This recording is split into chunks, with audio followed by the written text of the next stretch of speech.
The following program was produced by the Theosophical Society in America. As was announced already, and as of course everyone is aware, this is the third anniversary of the great catastrophe of 9/11, and in that respect I thought of an incident that certainly relates to it because it was of a similar kind.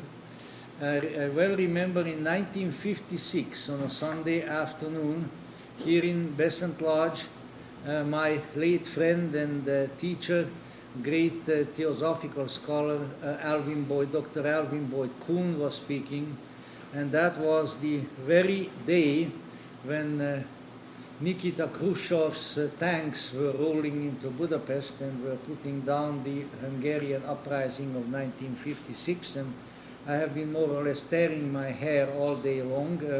The thinning of my hair goes back actually to that period, as you may imagine. And Dr. Kuhn got up on the stage. That's where we had the speaker speaking from for that time. And he started his talk by quoting Voltaire, who said, "People will continue to commit atrocities as long as they believe absurdities." Then he continued with his talk. And I think that's as applicable to the terrible events of 3 years ago as it was at that time to the event to which he referred. And for our purposes, I think, therefore, we need to call to mind that all events of life, collective and individual, for better or for worse, originate in consciousness. And that therefore, if we would like the kind of atrocities referred to diminish, and benign and compassionate and useful events to increase, the matrix for this has to be set in consciousness. It will not be accomplished on the battlefields, neither will it be accomplished at the conference tables. It will not be accomplished by individual nations, neither will it be accomplished by disunited nations on the shore of the East River. It will be accomplished in individual human consciousness, and when that increases and multiplies, then we may look for advancement, for betterment in all manner of conditions. And therefore the kind of thing that we are engaged here in this afternoon, hopefully, may be of that nature. It may facilitate, it may advance just that kind of development in consciousness. Now, what we are concerned with here this afternoon is primarily the keynote, or perhaps the multiple keynotes of certain foundational elements of the esoteric tradition, particularly as that esoteric tradition applies to Western culture and as it flourished in the Mediterranean area, most particularly within the so-called Alexandrian period, which is usually reckoned from the lifetime and the conquests of Alexander the Great until the fall of the Roman Empire. But before I present a little bit of that particular specific context to you, I would like to allude, at least from one particular point of view, to the nature of esoteric traditions or the esoteric tradition as contrasted with mainstream or popular traditions or popular religiosity.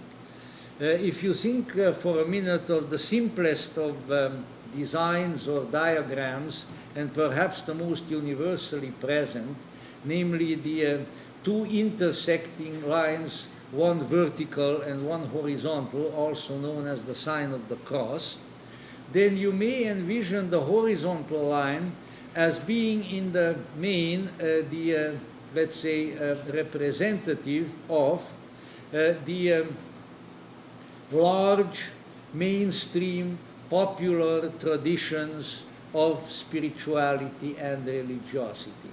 No doubt they start at some usually mythical and mysterious and yet important point in the past, and then they run along the time track for a very long time, for the most part, if we may use that colloquialism as we shall, running on the steam of their original experience.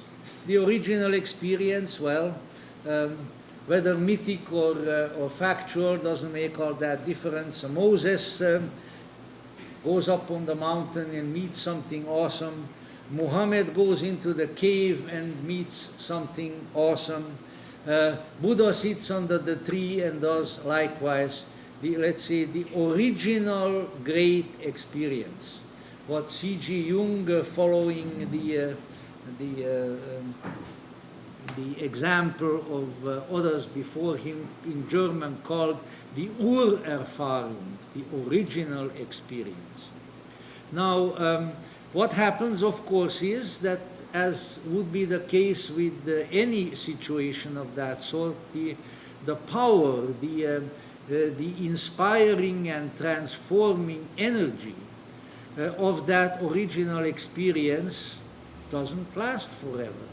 It slowly but surely, and sometimes not so slowly, diminishes. And so after a certain length of time, these mainstream traditions, not being reinforced by new experience of a like kind or like power, become of a low grade, of a low potency. Our friend and at the present time Vice President of the National Theosophical Society, Dr. Robert Elwood, formerly the chair of Religious Studies Department at USC, has written in several of his books that religions degenerate into folk religiosity of a very low potency. Now, one should not use this in a pejorative sense, because they still serve a purpose. And, you know, let's face it, when you are very hungry and you are presented with some food of rather low quality, it's still better than nothing. Same with the various other necessities of a physical kind, that also applies to those of a spiritual kind. But at the same time, while there is something there is also something lacking. And to those of the Theosophical tradition, they may be reminded of certain statements in that regard, usually stated with great aplomb and even vehemence, as well as eloquence, by our dear old Madame Blavatsky, who is sort of benignly, almost benignly looking down at us from over there. Or for that matter in the Mahatma letters and elsewhere. But at the same time, there is also something else. And this may be envisioned or symbolized within this little envisioned diagram, visualized diagram, as the vertical dimension. As that horizontal line keeps running along in history, century after century, maybe millennium after millennium, then comes maybe one, maybe then again, there comes a vertical line that cuts across this. And where these two meet, there is a very important development. And what is this vertical line? It is once again intense, transformative and informative spiritual experience. and often not just of one prophet or one religious founder, but of several people. And this is the origin and the essence of so-called esoteric spirituality, or the alternative reality traditions, as it has been called by some, that it comes back now once again to experience. Not merely having faith in someone else's faith, as William James once put it. To most people, faith means having faith in someone else's faith. It is second hand, third hand, fifth hand, sixth hand, and once again, you know, it gets terribly diluted. The spiritual nutrients diminish tremendously. And where does the nutrient, the spiritual nutrient, again come from? Once again, if we look into the majority of the mainstream traditions, they will tell you it comes by revelation. And by that revelation, they often mean a disclosure, primarily a disclosure of teaching and commandment from a transcendental source to a prophet or to somebody like that, which then has to be worked with and believed in for ages to come. The esoteric point of view is a little different from that. The esoteric would not deny revelation, but it would say the revelation at some point has to arise within the individual. That when the revelation just came to someone else and never to you, it doesn't do you all that much good. And so this is the sort of thing that we are talking about. Now, there are certain times in history, it would seem, and history is a difficult study. It's a wonderful study, but it's also very difficult because so much of it depends on interpretation.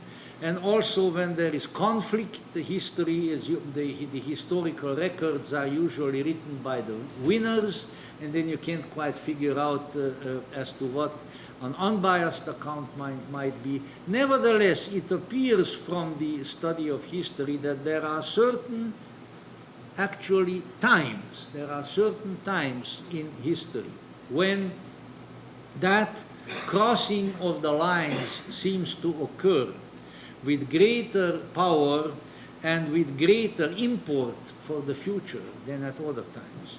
The Greeks, the Greeks knew everything, as we will hear from Tony concerning Plato and the Neoplatonists and so forth. And of course, as that great prophetic source of contemporary recent times, Monty Python, had declared at one point, the Greeks shall inherit the earth. I was reminded of that during the Olympics, wasn't it? You could see it happening. In any event, the Greeks had a term for many of these things, and I think one term applied in this particular context was kairos. This is the right time of the manifestation of the gods, of the renewal of divinity. Now, all right, it would seem that such a kairos definitely occurred within that time period of the conquest of Alexander, when Alexander conquered Egypt and then actually died and was buried in a place that has never been found yet, somewhere in Egypt. And then the Roman Empire subsequently acquired, because I think Augustus Caesar actually purchased it, Egypt. And so until the fall of the Roman Empire, within that period of time, we find really a period that is a kairos. There were some very, very important spiritual events occurred in the Mediterranean area, which had momentous implications for immense periods of time. Even when people thought that some of the effects of these developments have completely disappeared, would never be found again, such as, say, just before the flowering of the Renaissance, all of a sudden out of literally nowhere, some dusty library of the Byzantine Empire came the Hermetic corpus, brought to Europe, translated by people like Marsilio Ficino and others, and it caused the spiritual renaissance along with the other kinds of renaissance. In our own times, not so terribly long ago, December of 1946, in the sands of Upper Egypt, a tremendous library discovered near the hamlet of Naj Hammadi, which has brought another tremendously important event of that Kairos now into focus again, and it is really stirring up the culture. It really is. If you keep your eye on the literature, if you keep your eye on the motion pictures, if you keep your eye on what is going on in this culture, you can see that that is happening. So this is very important to remember. For those my friends of the Theosophical tradition and dedication, let me just throw out as a little hint,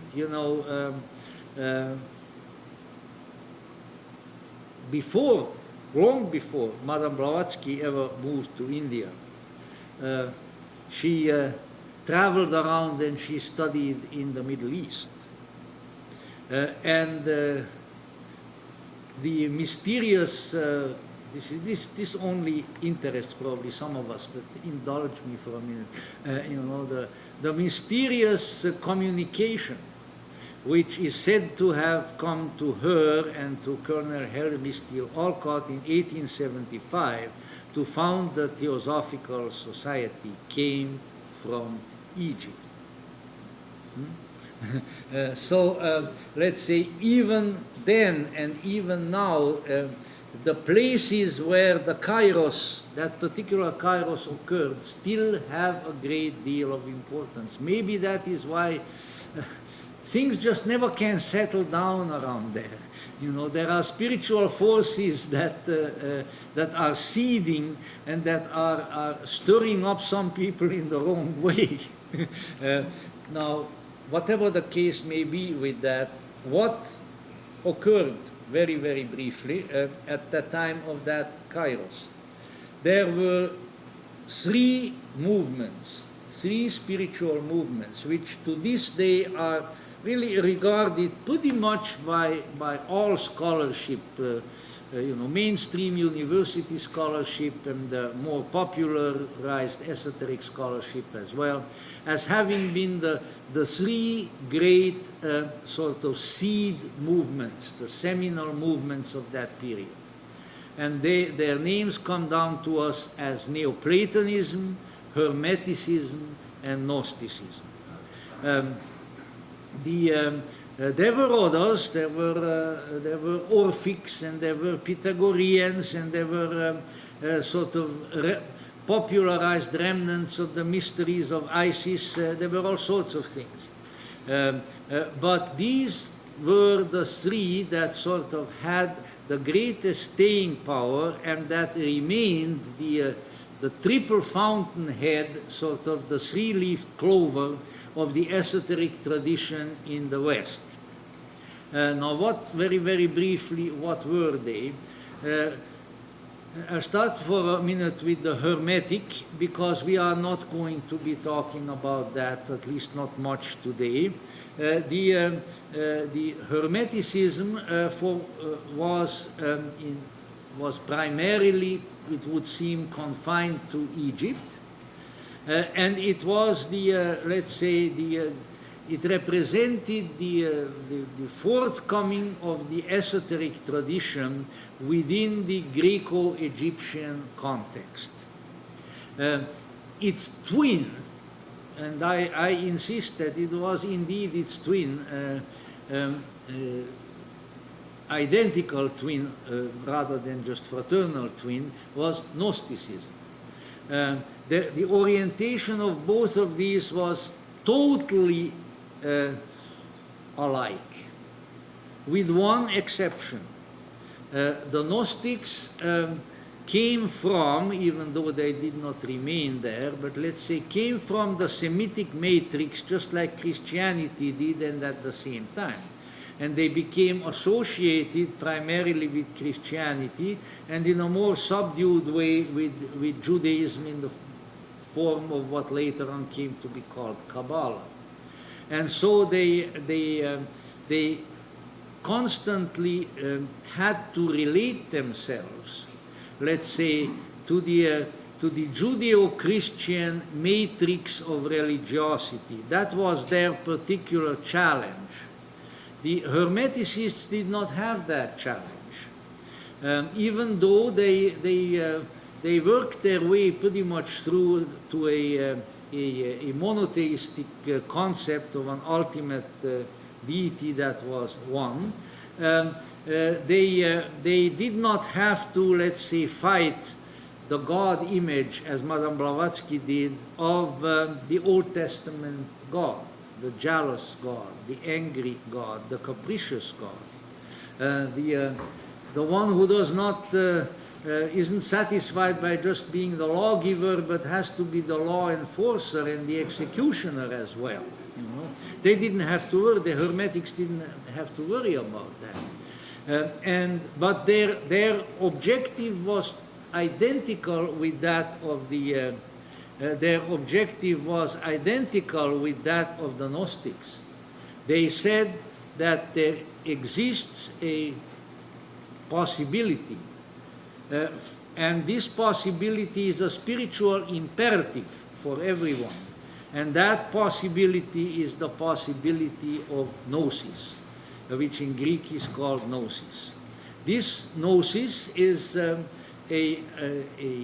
ability to know intuitively, inwardly, spiritually, of transcendental being, of things and of realities, rather, which are not ordinarily available to the individual by ways of usual ordinary cognition. So Hermetics and Gnostics were both striving for gnosis, within a slightly different worldview, but not at great variance with each other. The third is the one that Tony will address by way of one of its greatest representatives, which is Neoplatonism. Because, as we will hear, coming from the monumental and tremendously revered figure of Plato, who was, I think that you could say something bad about everybody, including the Pharaoh or the Roman emperor, and you'd probably get by with it. But I'm sure that if you said something bad about Plato, you would be thrown to the dogs. Because he was sacrosanct and tremendously important. So coming from the tradition of Plato, very much from the Greek matrix, but of course by that time the Greek influence has existed in many places, particularly again in Egypt, in Alexandria, the city of Alexander, which was the center of all of these movements. And there also the emphasis came to be upon interior transformative knowing. The term gnosis may not have been used as much there, but here also the important thing was for the individual to have a transformative experience, but of course within a certain context. Now, you might say, wasn't this sort of thing around earlier too? Well, yes, it was. It was primarily present in the mysteries, which were public state institutions up to that time, but which were in decline.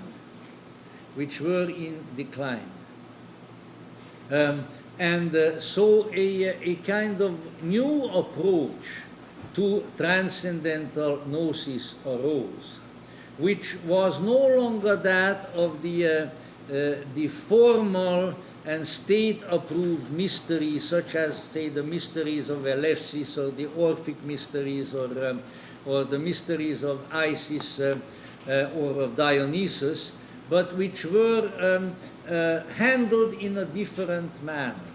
But let's say, the thrust, the ultimate objective was very similar, was to encounter the numinosum, the transcendent, the transcendental, to have an individual personal encounter with that which is beyond this world.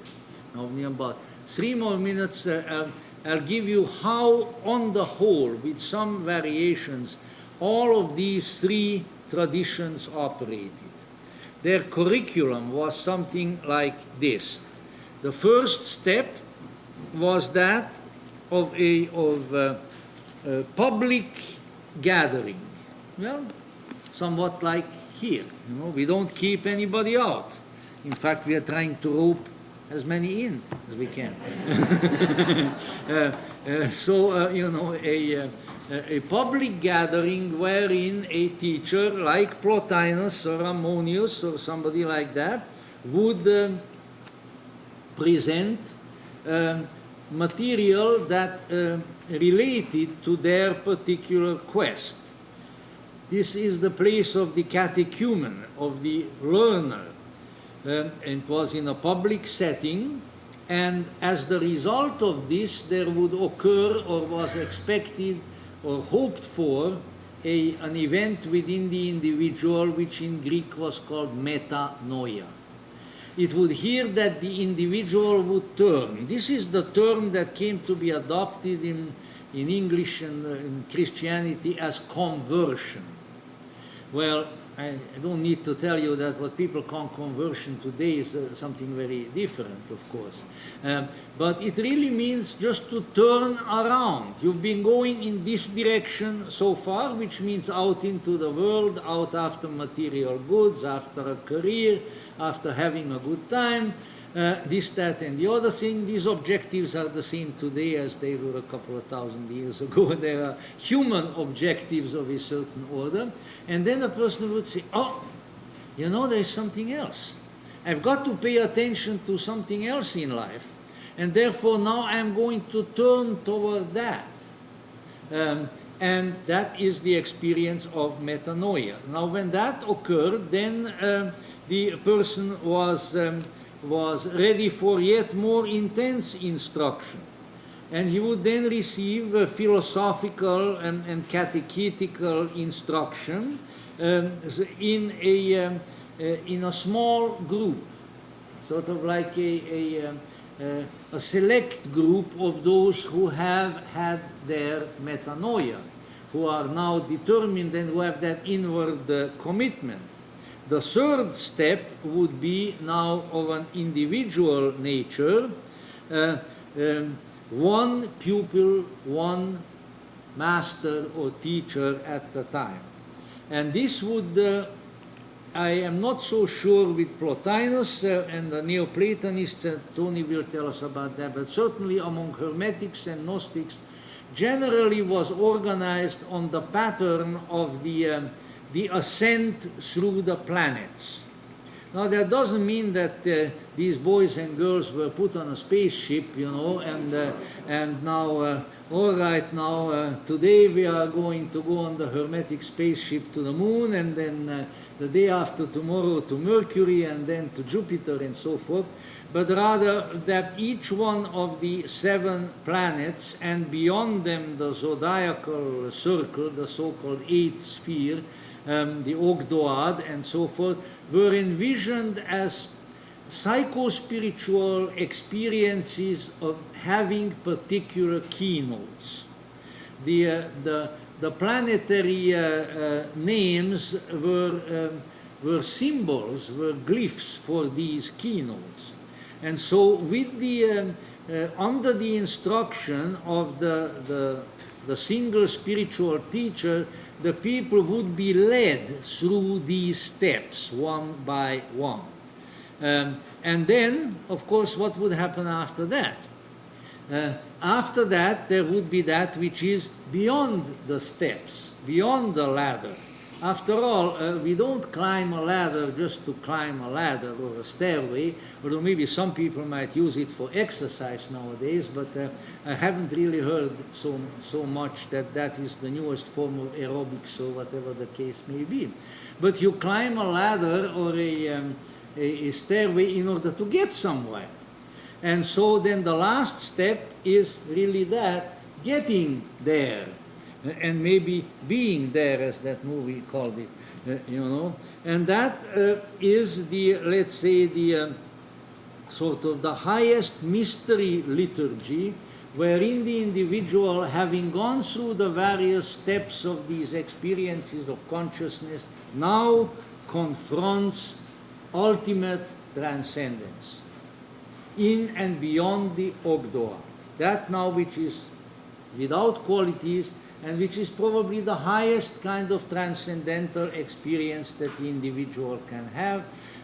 Well, one can only theorize about these things, but it would be rather likely to be the equivalent of enlightenment as experienced by the Buddha and his disciples, high forms of samadhi as experienced by the yogis, and so forth.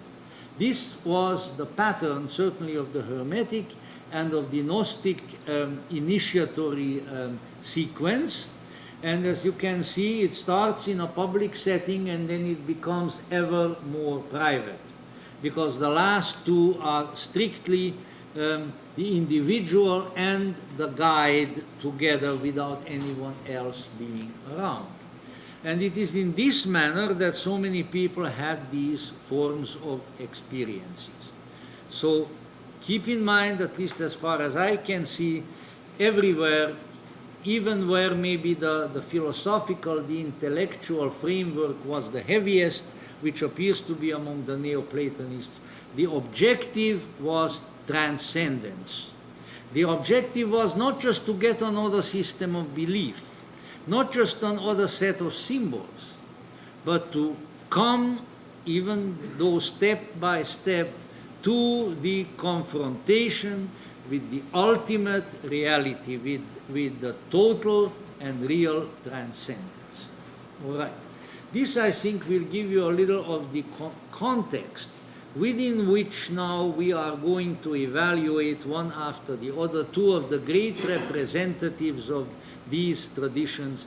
Valentinus, the Gnostic, who, according to Madame Blavatsky's acknowledgement, and of course many others, was the person in whose life and in whose mission and writings that particular tradition reached its highest flowering, and Plotinus, about 100 years later, in whom the Neoplatonic tradition achieved its greatest flowering.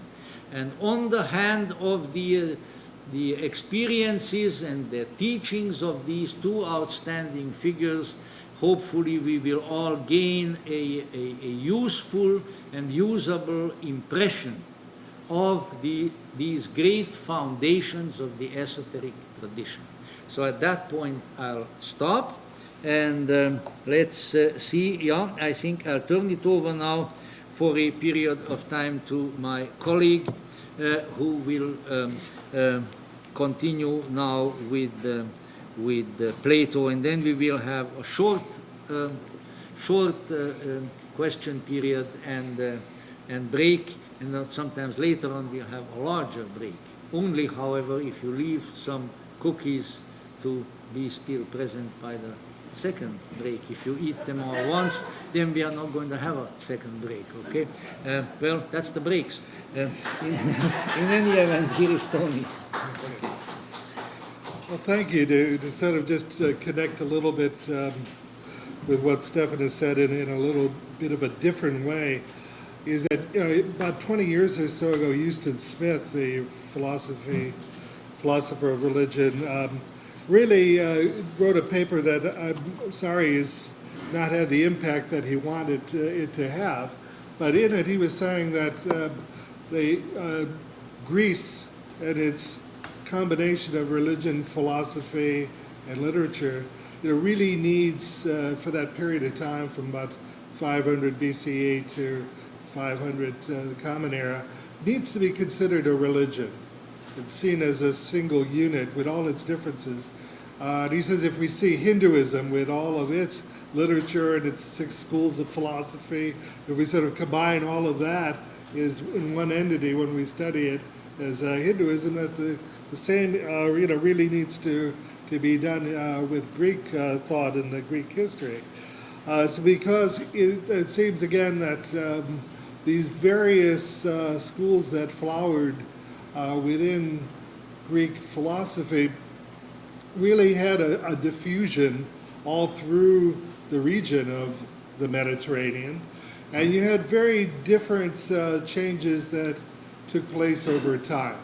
I always think that when we pick out certain of the key figures in any movement, like Besant or Blavatsky, and yet, if you look at the journals, there are a number of other people who are very hugely important in keeping the movement together through any period of history.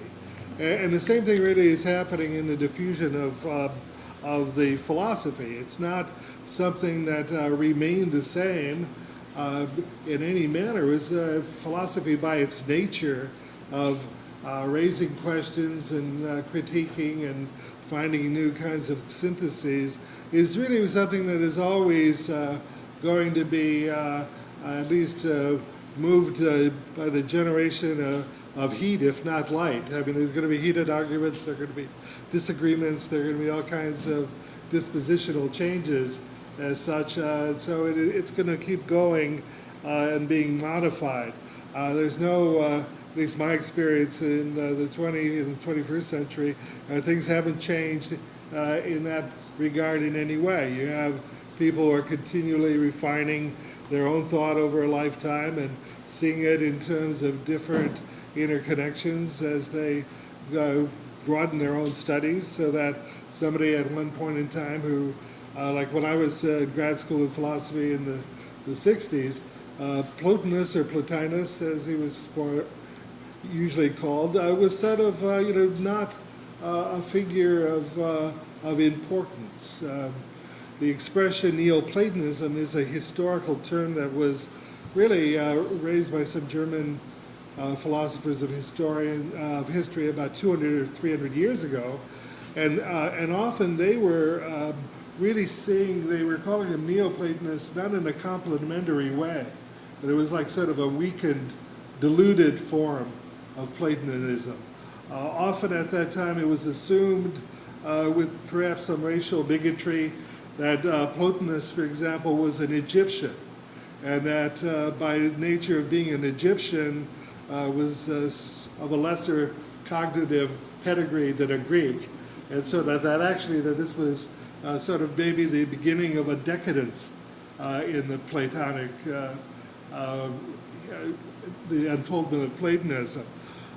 Things have changed, very greatly then since the 60s for a number of different reasons.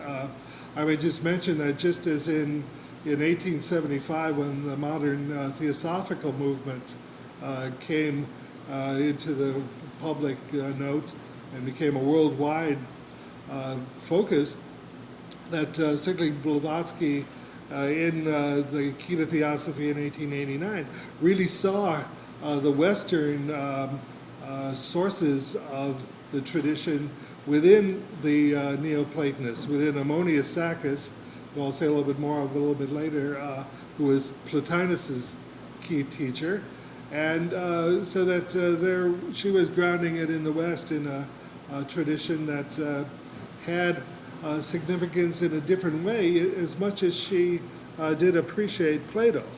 But anyway, I think preparing to talk about Plotinus today a little bit, I think you have to realize from his perspective, he was a Platonist. He was someone who was an interpreter of Plato. all through his work, except when he writes against the Gnostics, he's very respectful of all philosophical traditions, and I think is quite courteous about any kind of mistakes people might have made or misemphases, including Plato.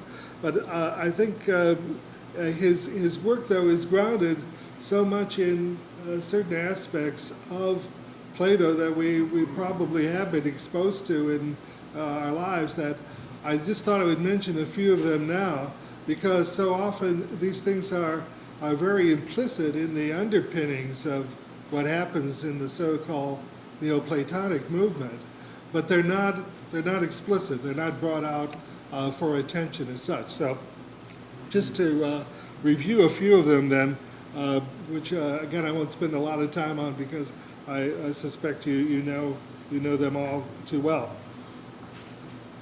The first work coming from the Republic, of course, is the famous allegory of the cave, which I think is one of the most centrally used metaphors of all time, and it's used in so many different contexts. I think I don't know that I've ever probably experienced any one bit of literature that's used so much to illustrate so many things in the last 50 years of my lifetime anyway. But nonetheless, in it, if you recall, the basic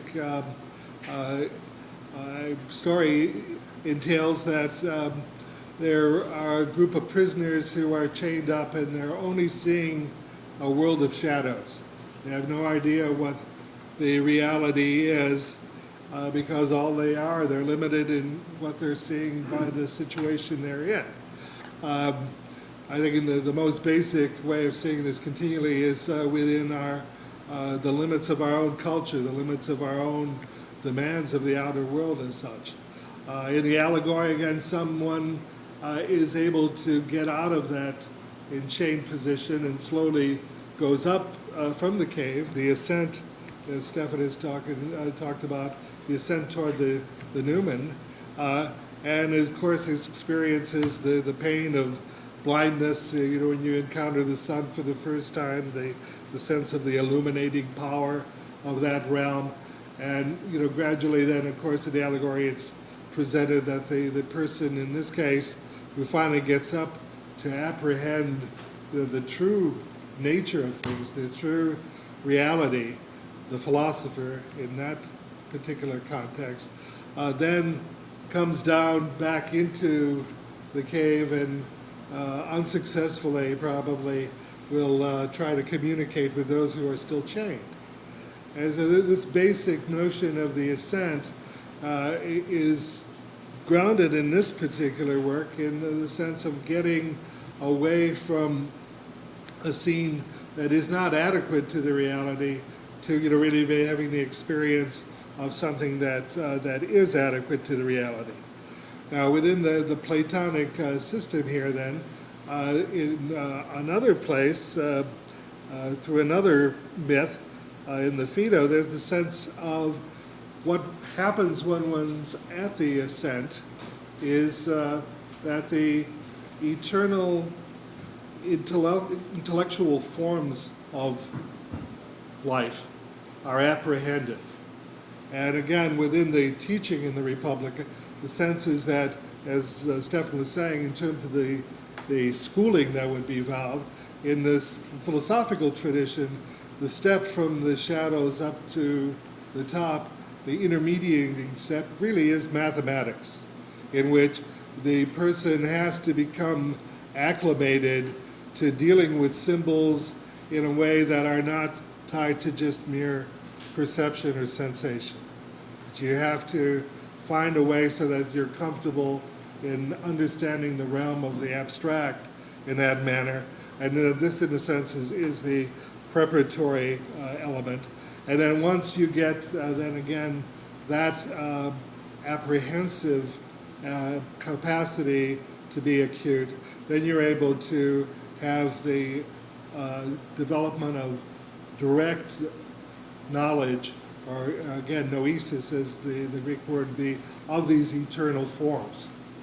Now, the other place where this fits in then is that another myth from the Republic is the myth of air, which deals with the telling of a near-death experience of a character named Air who was presumed dead on the battlefield, but who in fact was taken down and really had a chance to see the processing between lives, where the various elements of the fates were seen, the notion of selecting roles and possibilities for the next life were seen. And the sense was that, though again, in terms of the way these fit together, that at each point in life before life, we are exposed to these eternal forms. So forms of goodness, of beauty, of justice, these higher terms within the Greek pantheon, we've been exposed to them, but when we come back into the sensory world, we forget it. We get lost in the shadows.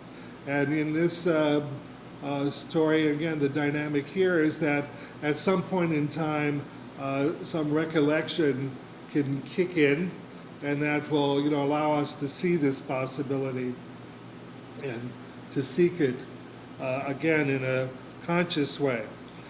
Within the Phaedo as well, where you have, this is the depiction of the death of Socrates. The night before he takes the hemlock, excuse me, I'll try the water instead. But before he takes the hemlock, they have a good discussion about, whether or not the soul is immortal. And in that context, you have various arguments that are put out. But in the long run, in terms of Socrates' own arguing, he sees that his notion of the soul is such that the soul cannot be really separable from the concept of life, of Zoe. So, Psyche and Zoe are inseparable, and he's quite content that he is going to be going on to another place beyond life. Now, the other dimension that I think then you have to point out in terms of the background here from Platonism is you don't really have a full-blown kind of system where the reincarnation is considered going somewhere as a evolutionary direction. There's nothing that's really contrary to it, but it's nothing that's really, really stressing it. And in fact, what you find that by the time you get to Plotinus, you have what's important is not the remembering of the details of the past life, but what's important is the recollection of the eternal forms as such. That is the sort of the central notion that is developing. So this becomes, again, another part of what is really one of the underpinnings of everything I'm going to have to say about Plotinus himself. Another dialogue that enters in, particularly when we get into the issues of Gnosticism, is in the Timaeus. The Timaeus is a cosmological dialogue that it is noted for the notion of Plato trying to represent the way the intelligible world in the models of these forms is utilized to produce the sensory world, is that of a demiurge, a creator who's copying from these divine patterns. And in these copying, at least in the original version, and what's central, I think, to the Neoplatonist notion, is that the copy can never be the same perfection as the transcendent goals, but it's nonetheless something that is the best that can be done, and is something that is worthy of positive feeling and attention. We'll talk a little bit more about that later on. And it's interesting to note, though, that that particular dialogue at the time where Plato's writing it, there's no real interest terribly in the demiurge at all at that period of history. This is something that didn't seem to touch anybody's imagination as a creation myth. I mean, you already had in the literature the creation myths from Hesiod and other sources that were much more important. So this was seen again as showing this kind of model of imitation that was involved in Platonism, but it wasn't a terribly big deal. It will, again, carry with it more important as we get down to talking about the 3rd and 2nd century BC. And finally, and I think one of the most important things that is in Plato, the 7th letter, that really indicates that again, the limits of language, the limits of what can be conveyed in any symbolic sense as well. It comes down to that, the presence of the person who has experienced these things becomes a source of experience, and I think a source of inspiration to others. Just as Plato felt that dimension within Socrates, that we're going to see later on that Plotinus is going to feel the same way about Ammonius Saccas, and then his student Porphyry is going to feel the same way really about Plotinus, and that there is something then that I think grounds the reality of some of these abstractions, whether or not they be allegorical or mythical, with the sense that this really means something in terms of personal experience, because it's so clear in the way this people treats others. It's so clear in how what he represents is such a high ethical standard in the way he lives.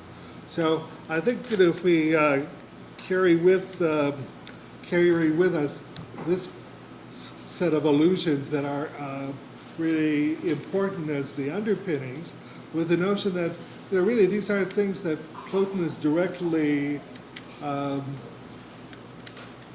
develops or makes commentaries on for the most part, but they're implicit in what he's doing. They're things that are within his tradition that he has really felt strongly and is not about to argue against. Because what he's going to do will be some things that are very different.